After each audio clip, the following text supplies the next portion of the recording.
9. 다음날 캐서린은 비밀의 방들을 조사해보고자 했으나 좀처럼 기회를 잡지 못했다.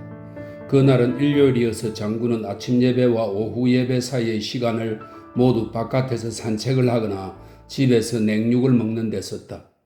캐서린의 호기심은 걷잡을 수 없이 커졌지만 정찬 이후에 그 방들을 탐사해볼 만큼의 용기는 나지 않았다. 6시와 7시 사이 하늘에 남아있는 잔광에 의지하던 더 밝기는 해도 부분적으로만 밝히고 언제 꺼질지 모르는 등잔불에 의지하던 말이다. 따라서 그날은 그녀의 상상력을 자극하는 사건은 일어나지 않았다. 다만 교회의 가족석 바로 앞에 틸리 부인을 추모하는 우아한 기념비가 놓인 것을 본 게 전부였다. 그녀의 눈길은 적각 거기에 쏠려 오래도록 떠날 줄을 몰랐다. 그리고 고도로 절제된 비문을 자세히 읽어보니 위로받을 길 없는 남편의 이름으로 부인의 미덕이 낱낱이 적혀 있었다. 그 남편이란 자가 어떤 식으로든 그녀를 파괴한 당사자임이 분명할 테지만 그래도 캐서린은 감동을 받아 눈물이 나기까지 했다. 이런 추모비를 세운 사람인 만큼 장군이 그것을 마주보고 있는 것이 그리 이상할 일은 아니라고 해두자. 그렇지만 추모비가 보이는 자리에 대담할 정도로 침착하게 앉아서 고상한 태도를 유지하며 거리낌 없이 주위를 둘러본다는 것은 아니 도대체가 교회에 들어온다는 것부터가 캐서린에게는 놀라울 따름이었다. 그렇지만 죄를 저지르고 마음이 이만큼 모질어진 경우가 적지는 않을 터 저지를 수 있는 악행은 다 저지르고야 마는 수십 명의 악당들을 그녀는 기억했다. 그들은 잇따라 범죄를 저지르고 선택한 사람은 누구건 일말의 인간적인 감정이나 죄책감도 없이 죽여 없앤다. 처절한 죽음을 맞거나 종교에 귀의함으로써 그들의 사악한 경력에 종언을 구하기 전까지 말이다. 추모비를 세웠다는 것 자체는 틸리 부인이 정말로 죽었는가에 대한 그녀의 의심에 털끝만큼의 영향도 주지 못했다. 그녀의 유해가 잠들어 있다고 여겨지는 지하의 가족 묘로 내려가 유해가 들어있다는 관을 보아도 아무 소용이 없을 터였다. 책을 많이 읽은 덕에 밀랍령이 동원되고 가짜 장례식이 거행되는 것이 어렵지 않다는 것을 훤히 알았기 때문이다. 다음 날 아침에는 일이 잘 풀릴 조짐이 보였다. 어느 모로 보나 때에 맞지 않는 장군의 이런 산책이 오히려 유리한 조건이 되었다. 그녀는 장군이 저택 밖으로 나간 것을 알고 바로 틸리 양에게 약속대로 하자고 부탁했다. 엘리느는 선선히 응했다. 같이 가면서 캐서린이 또 다른 약속을 상기시켜서 우선 그녀의 침실에 있다는 초상화부터 보기로 했다. 매우 사랑스러운 초상화 속 여인의 얼굴은 온화하면서도 우수가 어려 있었다. 그것까지는 초상화를 처음 본 사람의 기대에 부응했다. 그러나 모든 면에서 기대가 충족된 것은 아니었으니 캐서린은 이목구비, 분위기, 안색이 헬리는 아니더라도 엘린의 모습을 그대로 담고 있을 것이라고 철석같이 믿었던 것이다. 그녀는 습관적으로 초상화에는 어머니와 자식의 닮은 모습이 담겨 있을 거라고 생각했다. 얼굴이야 세대가 달라져도 바뀌지 않을 터. 그러나 여기서는 닮은 점이 무엇인지 들여다보고 생각하고 연구해야 할 지경이었다. 그러나 이런 결함에도 불구하고 그녀는 깊은 애정을 담아 찬찬히 바라보았다. 더 강한 동기만 없었더라면 차마 떠나지 못했을 정도였다. 넓은 회랑으로 들어서자 마음의 동요가 너무 크게 일어서 그녀는 입도 번긋할 수 없었다. 친구만 쳐다보는 게 전부였다. 엘리네의 얼굴은 차분해 보였다. 그 침착한 표정은 그들이 다가가고 있는 그 모든 어두운 물건들에 그녀가 익숙하다는 것을 말해 주었다. 그녀는 다시 접이문들을 통과했고 다시 그 중요한 자물쇠에 손을 갖다 댔다. 그리고 캐서린이 그의 숨도 쉬지 못한 채 조심조심 지나온 문을 닫으려고 몸을 돌렸을 때 회랑 먼 끝에 문득 장군 본인의 무서운 모습이 떡하니 서 있는 것이 아닌가. 동시에 그가 한껏 목청을 돋우어 엘리너 하고 딸의 이름을 부르는 소리가 건물에 우렁우렁 울렸다. 그 소리로 딸은 아버지가 왔다는 것을 알게 되었고 캐서린의 공포는 정폭되었다. 그를 본 순간 그녀는 본능적으로 어디로든 숨으려 했지만 실상은 그의 눈을 벗어날 희망조차 품기 어려웠다. 그리고 친구는 미안한 표정을 지으며 황급히 그녀 곁을 지나 자기 아버지와 함께 사라졌고 그녀는 도망치듯 자기 방으로 달려가 문을 걸어 잠그고는 다시는 아래로 내려갈 엄두를 못 내겠거니 생각했다. 그렇게 그녀는 거기서 적어도 1시간을 숨죽이고 있었다. 극심한 흥분 상태에서 가련한 친구가 처한 처지를 깊이 동정하면서 화가 난 장군이 자기 방으로 그녀를 불러들여 질책하리라 예상했다. 그렇지만 소화는 없었고 마차 한 대가 저택 쪽으로 올라가는 것을 보자 그녀는 마침내 용기를 내서 내려갔다. 방문객들을 방패 삼아 그를 만날 요량이었다. 조찬실은 사람들로 화기애애한 분위기였다. 그리고 장군이 그녀를 딸의 친구로 소개했는데 불편한 심기를 감추고도 남을 정도로 칭찬 일색이어서 그녀는 적어도 지금으로서는 목숨은 부지하겠구나 하고 생각했다. 그리고 엘리너는 그녀가 그의 성격을 어려워한다는 것을 안다는 듯 담담한 표정으로 얼른 기회를 잡아 이렇게 말했다. 아버지께서는 편지에 답장을 하라고 저를 불렀던 거예요. 그래서 그녀는 자기가 장군의 눈에 띄지 않았거나 그게 아니라면 차라리 그렇게 생각하고 말기로 마음을 먹었다. 이렇게 작정하고 나니 사람들이 떠나간 후에도 그와 함께 자리에 남아 있을 수 있었고 그런 마음을 산산조각 내버릴 일도 일어나지 않았다. 이날 아침 일을 곰곰이 생각해 본 그녀는 다음번에는 그 금지된 문을 혼자서 열어보아야겠다고 결심했다.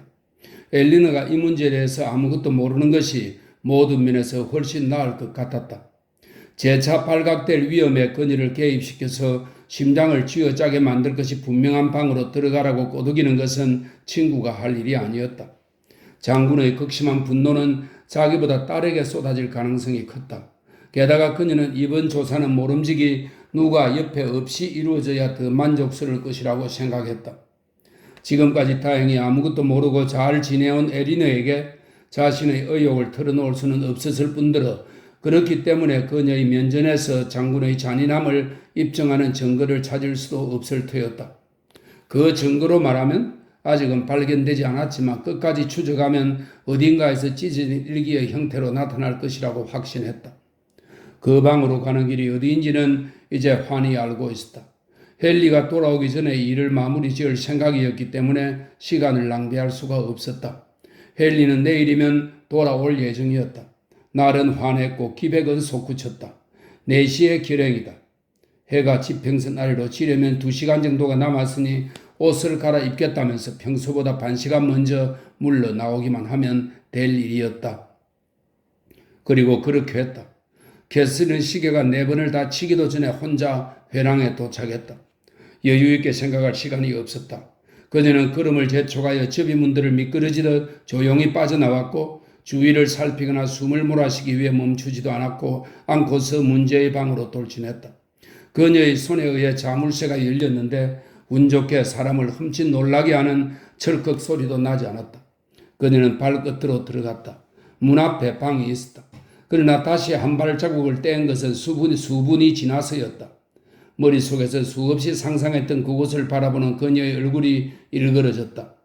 널찍하고 균형이 잘 잡힌 방, 하녀가 손을 댈 필요도 없을 만큼 정리된 멋진 도들무늬 면포로 된 침대, 밝은색의 바스산 스토브, 마호가니 옷장이 있었고 깔끔하게 채색된 의자들 위로는 2개의 드창을 통해 따뜻한 서쪽 햇살이 즐겁게 쏟아져 내렸던 것이다. 캐서린은 자신의 감정이 격해질 것이라고 예상했었는데 실제로 그랬다. 먼저 밀려든 감정은 경악과 의심이었다. 그리고 곧바로 상식의 빛이 이어지면서 약간은 씁쓸한 수치심이 보태졌다. 방을 착각했을 리는 없었다. 그러나 다른 모든 것은 착각투성이었다. 틸리 양이 한 말에 대해서도 그녀 자신의 계산에 있었어도 아주 오래되고 끔찍한 곳에 자리 잡고 있으리라 생각한 그 방은 장군의 부친이 지은 건물의 한쪽 끝부분에 있었다.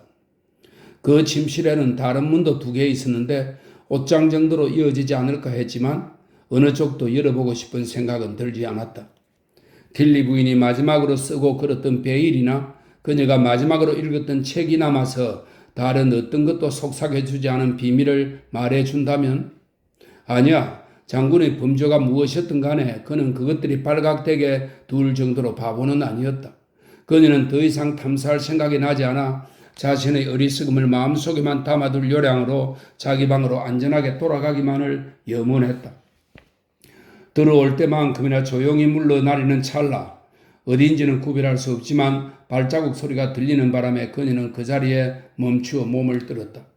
하인에게라도 자기가 거기 있는 것이 발견되는 것은 좋은 일이 아니었다. 그러나 장군에게 발견된다면, 그리고 그는 늘 가장 마주치고 싶지 않은 곳에 불쑥 나타나는 듯 하니까 장군에게 발견된다면 더욱더 큰일이 아닌가. 그녀는 귀를 기울였다. 소리가 멈추었다. 한순간도 허비하지 않겠다는 각오로 그녀는 문을 통과하고 닫았다. 그 순간 아래쪽에 있는 문이 벌컥 열리면서 누군가가 빠른 걸음으로 계단을 올라오는 것 같았다. 그 계단의 머리 부분은 그녀가 회랑에 도달하려면 반드시 통과해야 하는 곳이었다.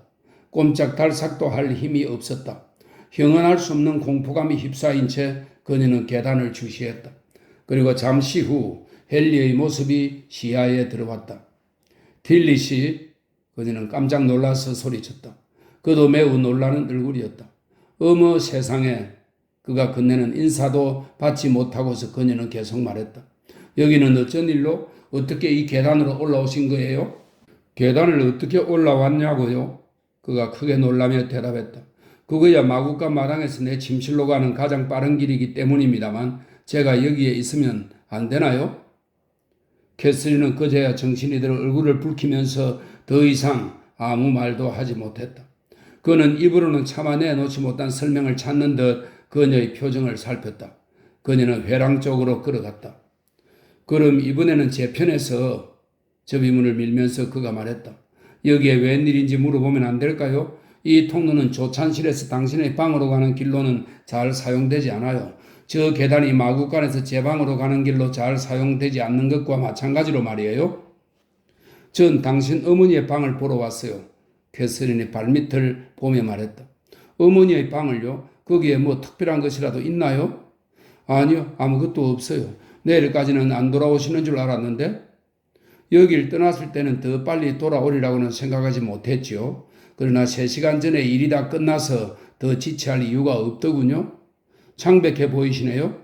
제가 너무 빨리 계단을 달려 올라오는 바람에 놀라셨나 봅니다. 아마 모르셨겠지요. 이 계단이 가사실하고 연결되어서 통상적으로 하인들이 사용하고 있다는 걸요. 네, 몰랐어요. 말을 타고 오시기에는 아주 좋은 날씨였겠어요? 아주 좋았습니다. 그런데 엘리너가 당신 혼자서 모든 방을 찾아다니도록 내버려 두던가요? 어머, 아니에요. 동생분은 토요일에 거의 다 보여주었어요. 여기 이 방들에도 왔었죠. 그렇지만 다만 그녀는 힘이 빠진 목소리로 말했다. 부친께서 함께 계셔서 그래서 못 보신 거군요. 그녀를 지그시 바라보면서 그가 말했다. 저 통로에 있는 방들을 모두 들여다보셨나요? 아니요, 보고 싶긴 했는데 너무 늦지 않나요? 전 가서 옷을 갈아입어야 하는데 4시 15분밖에 안 되었는데요, 뭘. 그가 시계를 보여주면서 말했다. 그리고 여긴 바스가 아니고 갈 준비를 해야 할 극장도 없고 무도회장도 없어요. 노생거에서는 반 시간이면 족하지요. 마땅히 반박할 말이 없어 그녀는 하는 수 없이 머뭇 그 자리에 서 있었다. 그렇지만 질문을 더 받을까봐 두려워서 그가 가기를 바랐는데 그들이 서로 알게 된 이후 처음 있는 일이었다. 그들은 회랑을 천천히 걸어 올라갔다. 지난번 배웠을 때 이후로 바스에서 무슨 편지라도 받으셨나요? 아니요. 그래서 무슨 일인가 하는 중이에요. 이즈벨라가 바로 편지를 쓰겠다고 아주 충실하게 약속을 했거든요. 아주 충실하게 약속했다고요? 충실한 약속이라. 그거 참 아리송한 말이네요. 충실한 실행이라는 말은 들어봤습니다만 그러나 충실한 약속의 성실성이라니. 그렇지만 굳이 알아둘 가치가 있는 능력은 아니네요. 당신을 속여서 고통을 줄 수도 있을 테니까요. 제 어머니의 방은 정말 넓죠. 안 그런가요? 넓고 환하고 또 옷장도 잘 갖추어져 있고 이 집에서 제일 편안한 방이 아닌가 싶어요. 엘리너가 왜 이 방을 자기 방으로 안 쓰는지 알다가도 모르겠어요. 동생이 방을 보라고 보내던가요? 아니에요. 온전히 당신이 혼자 보러 왔다는 말씀? 캐서린은 아무 말도 하지 않았다. 잠깐 침묵을 지키며 그녀를 찬찬히 바라보던 그가 이렇게 덧붙였다. 방 자체로는 호기심을 불러일으킬 만한 것이 아무것도 없으니 어머니를 추모하느라고 엘리너가 그려낸 우리 어머니의 인품을 존경하는 마음에서 그리하신 셈이군요. 세상에 우리 어머니보다 훌륭한 분은 없다고 믿어요. 그러나 미덕이 크다 해도 그렇지 이렇게까지 관심을 끄는 일은 드물 겁니다. 세상에는 전혀 알려지지 않은 분이 가정에서 소박하게 발휘한 미덕이 열렬하고 뜨거운 존경심을 불러일으켜 당신처럼 이렇게 찾아오게 만드는 경우는 흔치 않다는 말입니다. 제 생각엔 엘리너가 어머니 이야기를 많이 했겠죠? 네, 아주 많이요. 그게 많지는 않고요. 그렇지만 해준 이야기는 정말 흥미로웠어요. 갑자기 돌아가시고 그녀는 천천히 망설이면서 말했다. 그리고 당신네들은 아무도 집에 없었고요. 그리고 당신의 부친께서는 제 생각엔 그분을 별로 좋아하지 않았던 것 같아서요.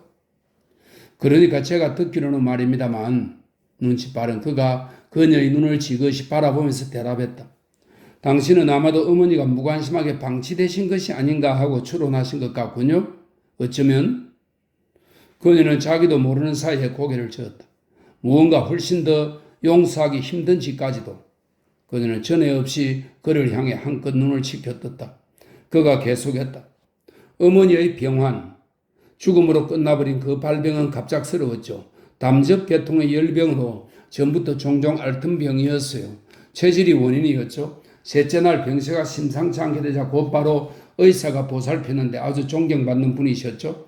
또 어머니가 늘 크게 신뢰하던 분이기도 했고요. 위독하다는 그분의 의견에 따라 2명의 의사가 다음날 더 불려와서 거의 24시간 붙어 있다시피 했습니다.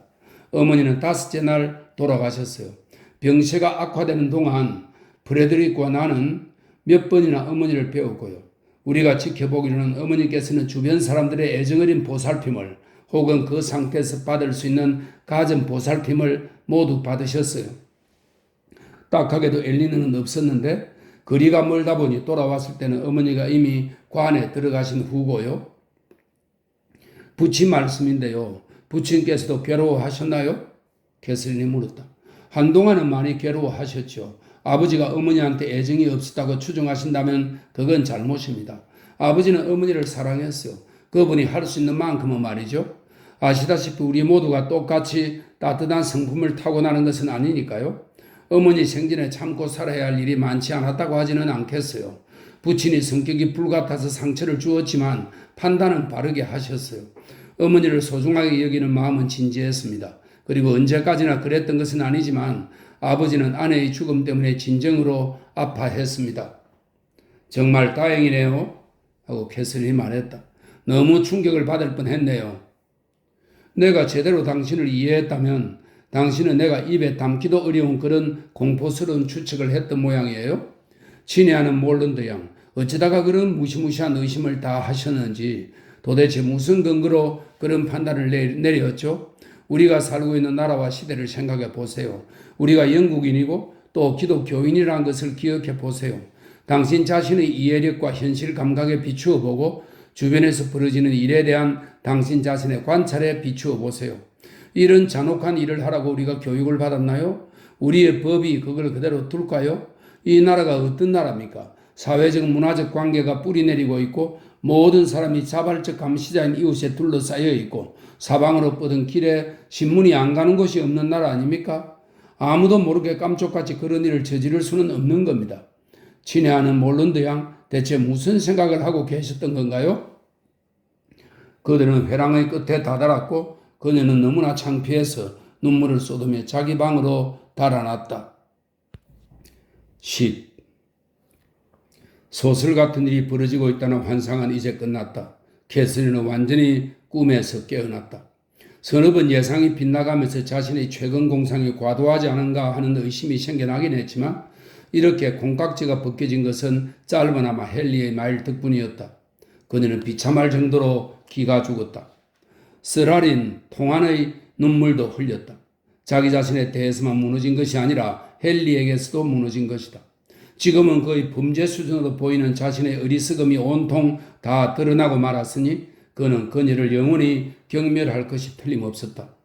자기 아버지의 성품을 두고 그렇게 함부로 상상력을 발휘해야 됐으니 과연 용서할 수 있는 일이겠는가? 그녀의 말도 안 되는 호기심과 두려움이 과연 잊힐 수 있겠는가? 그녀는 말로 표현할 수 없을 정도로 자신이 미웠다. 이 치명적인 아침이 오기 전 그는 한두 번 그녀에 대한 애정 비슷한 것을 보여주었다. 적어도 그녀는 그렇게 생각했다. 그러나 지금은 줄이자면 그녀는 반 시간 정도 비참한 심경을 곱씹다가 시계가 5시를 치자 상심한 가슴을 안고 아래로 내려갔고 괜찮으냐는 엘린의 물음에도 대답하는 둥 마는 둥 넘어가 버렸다. 마주보기조차 두려운 헨리가 곧 그녀를 따라 방으로 들어왔는데 그녀에 대한 태도에서 달라진 점이 있다면 평소보다 좀 더 배려를 해준다는 정도였다. 마치 캐서린에게 지금보다 위로가 필요한 시간이 없다는 것을 아는 것처럼. 이렇게 감싸주며 친절하게 대하는 태도는 저녁 시간 내내 약해지지 않았고 그녀도 점점 기운이 살아나 어느 정도 평정심을 찾을 수 있었다. 과거를 잊거나 변호할 생각은 없었다. 그러나 그녀는 그 과거가 더 이상 번지지 않을 것이고 헨리의 호감도 아주 잃지는 않을 수도 있다는 희망을 품게 되었다. 근거 없는 공포심에 사로잡혀 저질렀던 자신의 황당한 짓을 곱씹다 보니 짧은 시간에 무엇보다 분명해진 것은 다음과 같은 것이었다. 즉, 그 모두가 자기 스스로가 만들어낸 자발적인 망상이었다는 것. 사소한 정황 하나하나가 놀라기로 작정한 상상력 덕분에 중요해져 버렸다는 것. 그리고 사원에 들어오기 전부터 무시무시한 일을 겪고 싶은 마음이 너무 컸던 탓에 모든 것을 한 가지 목적 쪽으로 왜곡시켰다는 것이었다. 그녀는 노생글을 알게 되면서 어떤 마음가짐을 가졌었는지를 떠올렸다. 바스를 떠나기 오래전부터 무엇에 홀린 듯 열에 들듯 못된 생각을 품었다는 것을 깨달았고 그 모든 것의 기원을 추적해보면 거기에 심취했던 독서가 큰 영향을 미친 듯 했다. 레드클리프 부인의 작품들은 매력적이지만 또 그녀를 모방한 작가들의 작품도 매력적이지만 그것들에는 적어도 잉글랜드 중부 지역의 인간 본성은 고려되고 있지 않은 듯 했다. 침엽 수림이 울창하게 우거지고 악행이 도처에서 자행되는 알프스의 피레네 산맥에 대해서는 그 작품들의 묘사가 충실할 수도 있었다. 그리고 이탈리아, 스위스, 남프랑스라면 그 소설들에 재현된 것처럼 공포스러운 일들이 자주 일어날 수도 있었다. 캐서린은 자기 나라 너머에까지 그런 의심을 할 엄두를 내지는 않았고 자기 나라라도 구태여 말해보라면 북단이나 서단을 들 수 있었을 것이다. 그러나 잉글랜드 중부 지역에는 사랑받지 못하는 부인조차 국법에 의해서 그리고 시대의 풍습에 의해서 안전한 삶이 확실히 보장되고 있었다. 살인은 용납되지 않았고 하인들은 노예가 아니었으며 독약이나 수면제는 대황처럼 약재사한테서 언제라도 구할 수 있는 것은 아니었다. 알프스나 피레네 산맥지대 사람들 중에는 마음속에 선악이 혼재된 인물이 아마도 없을 것이다. 그러한 지역에는 천사같이 흠 하나 없는 사람이 아니라면 악마의 기질을 타고난 사람들이 살 터였다. 그러나 잉글랜드는 그렇지 않았다. 영국인들의 기질이나 습관을 보면 사람마다 선과 악이 섞이는 비율은 다를지라도 일반적으로 혼재되어 있다고 그녀는 믿었다. 이런 믿음에 따라 그녀는 비록 헨리 틸리와 엘리너 틸리에게서 앞으로 약간의 사소한 불완전한 점들이 보이더라도 놀라지 않을 터였다. 그리고 이런 믿음에 따라 그녀는 그들 아버지의 성격에 약간의 실질적인 흠이 있다는 것을 스스럼없이 인정해야 했다. 중상모략에 버금가는 낯뜨거운 의심에서는 깨끗이 벗어났다고 해도 진지하게 생각해보면 완벽하게 좋은 인간이라고도 할 수 없었다. 이런 몇 가지 문제에 대해서 마음을 정리했고 앞으로는 늘 최대한 양식을 발휘하여 판단하고 행동할 것을 다짐했으니 이제는 자신을 그만 용서하고 더 행복해지는 것 외에 달리 할 수 있는 일이 없었다. 또 다른 하루가 지나가는 사이에 시간의 관대한 손길이 신압으로 그녀에게 큰 도움이 되었다. 무엇보다 놀라울 정도로 너그러운 헨리의 태도와 고상한 처신이 가장 큰 도움이 되었으니 그는 지난 일에 대해서는 한마디도 꺼내지 않았던 것이다. 처음 비탄에 빠졌을 때는 기도조차 할 수 없었을 만큼 마음이 아주 빠르게 편해졌고 앞으로는 그가 무슨 말을 하든 더욱 힘을 얻을 여유가 생겼다. 아직은 입 밖에 나오기만 하면 둘 다 긴장할 수밖에 없는 화제가 몇 가지 있긴 했다. 가령 괴짝이니 캐비넷이니 하는 것들이었다. 하여간 그녀는 오치를 한 것이라면 어떤 것이든 보고 싶지 않았다. 그러나 아무리 고통스럽더라도 자기가 한 어리석은 행동을 가끔씩 기억하는 것이 도움이 될 수 있다는 것까지는 인정할 수 있었다. 소설의 공포가 끝나자 곧 일상생활의 긴장이 뒤를 잇기 시작했다. 이즈벨라한테서 소식을 듣고 싶은 마음이 하루가 멀다 하고 커져갔다. 그녀는 바스의 사교계가 어떻게 돌아가는지, 무도의 방들은 어떻게 사용되는지 알고 싶었고 특히 이즈벨라가 구하고자 했던 거물무늬 자수용 무명천은 찾았는지 그리고 제임스 오빠와는 여전히 잘 지내는지 확인하고 싶었다. 그런 소식을 접하려면 이즈벨라를 통하는 수밖에 없었다. 제임스는 옥스퍼드로 돌아갈 때까지는 편지를 쓰지 않겠다고 했고 앨런 부인은 자기가 플러턴으로 돌아가기까지는 편지를 기대하지 말라고 했으니 말이다. 그러나 이즈벨라는 약속을 하고 또 했다. 그리고 그녀는 일단 약속을 했으면 그것을 지키려고 애를 쓰는 사람이었다. 그러니 정말 이상한 일이 아닐 수 없었다. 9번의 아침이 오는 동안 캐서린은 실망을 거듭했고 새 아침이 올 때마다 실망은 더 커졌다. 10번째 아침, 그녀가 조찬실에 들어왔을 때 처음 눈에 띈 것은 편지였다. 헨리가 선뜻 그녀에게 편지를 건네주었다. 그녀는 마치 그가 직접 쓰기라도 한 것처럼 진심으로 감사했다. 그렇지만 이건 제임스한테서 온 거네요. 주소를 보면서 그녀가 말했다. 그녀는 편지를 열었다. 옥스퍼드에서 온 그 편지의 내용은 다음과 같았다. 사랑하는 캐서린, 편지를 쓰기가 정말 내키지 않지만 너한테는 알리는 것이 나의 의무인 것 같구나. 소프 양과 나 사이는 모두 끝났어. 나는 어제 그녀와 헤어지고 바스를 떠났어. 바스든 그녀든 어느 쪽도 다시는 볼 생각이 없다. 자세한 이야기는 하지 않겠다. 해봐야 너의 마음만 괴롭겠지. 누구 탓인지는 너도 곧 다른 쪽에서 충분히 들을 테고 희망컨대 모든 면에서 너의 오빠를 용서하더라도 애정의 응답이 있을 것이라고 너무 쉽게 믿었던 어리석음만은 용서하지 말거라. 맙소사, 제때 정신을 차리긴 했다만 그러나 타격이 크구나. 아버지께서 그렇게 친절하게 결혼 승낙을 하셨는데 그러나 그만하자. 그녀는 영원히 나를 비참하게 했어. 얼른 너의 소식을 듣고 싶구나. 사랑하는 캐서린, 너는 나의 유일한 친구야. 너의 사랑 하나 믿고 내가 산다. 노생그 방문은 틸리 대위가 약혼 사실을 공표하기 전에 끝내는 게 좋겠다. 그렇지 않으면 불편한 입장이 될 테니까. 가련한 소프는 런던에 있어. 그를 보기가 겁난다. 정직한 친구라 찹찹하긴 할 거야. 그리고 아버지한테 편지를 썼어. 나는 무엇보다 그녀의 이중성에 상처를 입었어. 내가 따지는데도 마지막까지 변함없이 나를 무척 사랑한다고 하면서 내 걱정을 비웃더라. 내가 너무 오래 참았구나 생각하면 수치스럽다. 그러나 사랑받고 있다고 믿을 이유가 있는 남자가 있다면 그게 바로 나였어. 지금까지도 그녀가 도대체 뭘 하자는 것인지 이해하지 못하겠어. 틸리를 손에 넣자고 나를 가지고 놀 필요까지는 없을 텐데 말이야. 우린 마침내 합의하에 갈라섰어. 만나지 않았더라면 좋았을 텐데. 이런 여자는 두 번 다시 알고 싶지 않아. 사랑하는 캐서린, 마음을 줄 때는 조심하도록 해라. 명심하길 바라면서 이만 충청. 캐서린은 세 줄도 채 읽지 않아 갑자기 안색이 변했고 짧은 탄식으로 불쾌한 소식을 접하고 있음을 말해 주었다. 편지를 다 읽을 때까지 그녀를 유심히 지켜보던 헨리도 끝도 시작보다 나을 것이 없음을 분명히 볼 수 있었다. 그렇지만 아버지가 들어오는 바람에 놀란 표정을 감추었다. 그들은 바로 아침 식사를 시작했지만 캐서린은 음식을 제대로 넘기지 못했다. 눈에 눈물이 가득 고이더니 앉아있는 그의 뺨을 타고 흘러내렸다. 손에 쥐었던 편지는 한순간 무릎에 얹혔고 다음 순간 주머니에 들어가는데 그녀는 자신이 무슨 행동을 하는지 알지 못하는 듯 보였다. 코코아를 마시며 신문을 보느라 다행히 장군은 그녀를 주위에서 볼 여유가 없었으나 나머지 두 사람에겐 그녀의 고통이 훤히 보였다. 결례를 무릅쓰고 식탁을 떠난 그녀는 서둘러 자기 방으로 갔다. 그러나 방에는 하녀가 부지런히 일하고 있어서 다시 내려갈 수밖에 없었다. 그녀는 혼자 있을 곳을 찾아 돌아서서 그 실로 들어갔는데 헨리와 엘리너도 마찬가지로 그곳에 나와서 마침 그녀에 대해 깊은 이야기를 나누던 참이었다. 그녀는 미안하다면서 물려 나오려 했으나 그들의 만류로 다시 돌아갔다. 엘리너가 그녀에게 소용이 닿거나 위로가 되었으면 좋겠다는 애정어린 말을 던진 후 두 사람은 자리를 비켰다.